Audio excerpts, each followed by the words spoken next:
আমাদের পায়ের নিচে অনবরত নড়ছে ভূপৃষ্ঠ। এই যে মহাদেশের উপর আমরা দাঁড়িয়ে আছি, এমনকি হাঁটাচলা করছি, সেগুলো মূলত কতগুলো টেকটনিক প্লেটের সমন্বয়ে তৈরি। কোটি কোটি বছর ধরে এই প্রক্রিয়া চলমান আছে। একটি প্লেটের সঙ্গে যখন আরেকটি প্লেটের ধাক্কা লাগে, তখন তৈরি হয় পর্বতমালা, বাড়ে দুই সাগরের মাঝে দূরত্ব। তবে ভূতাত্ত্বিক এই পরিবর্তন খুবই ধীরগতিতে হয়। প্রতি বছর মাত্র কয়েক সেন্টিমিটার পর্যন্ত সরে যেতে পারে মহাদেশীয় প্লেট।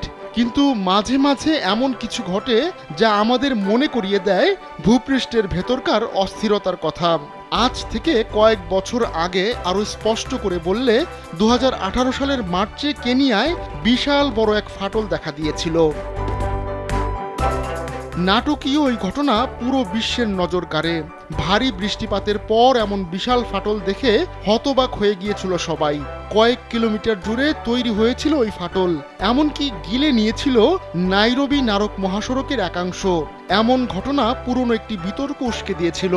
তাহলে কি একদিন সত্যি ভাগ হয়ে যাবে আফ্রিকা?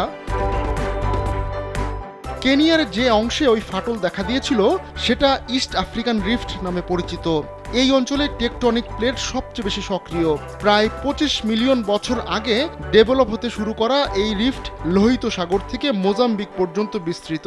এজন্য এখানে প্রতিনিয়ত ভূমিকম্প এবং আগ্নেয়গিরির সক্রিয়তা দেখা যায়। এই রিফটের কারণেই কিলিমানজারো এবং মাউন্ট কেনিয়ার উৎপত্তি হয়েছে।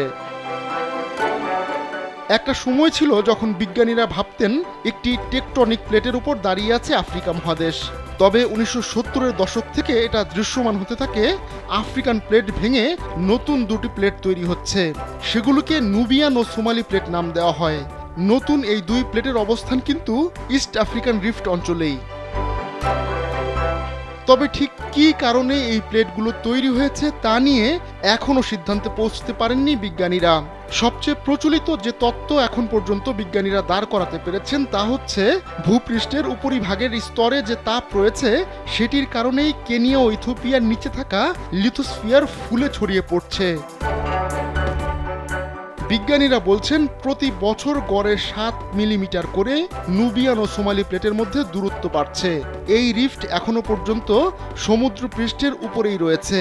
তবে দূরত্ব বাড়তে থাকলে একসময় ডুবে যাবে এই উপত্যকা, আর এভাবেই হর্ন অফ আফ্রিকা মূল ভূখণ্ড থেকে আলাদা হয়ে যেতে পারে। তবে এটা কবে ঘটবে তা জানা নেই বিজ্ঞানীদের। আহমদুল্লাহ শিকদার, কালবেলা ডেস্ক।